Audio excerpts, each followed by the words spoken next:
অনূর্ধ্ব-19 টি-20 বিশ্বকাপে সুপার সিক্সে বাংলাদেশকে ৮ উইকেটে হারিয়েছে ভারত। সকালে মালয়েশিয়ার কুয়ালালামপুরে টস হেরে ব্যাট করতে নেমে ৮ উইকেট হারিয়ে মাত্র ৬৪ রান করে বাংলাদেশ।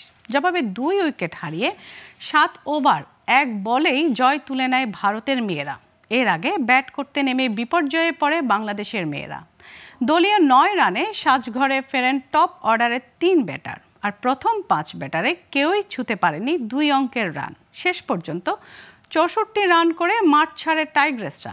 লক্ষ্য তাড়া করতে নেমে সাজঘরে ফেরার আগে ওপেনার গঙ্গাদি তৃষা খেলেন ৩১ বলে ৪০ রানের ইনিংস। এই জয়ে গ্রুপ 1 থেকে অস্ট্রেলিয়ার পর সেমিফাইনাল নিশ্চিত করল ভারত।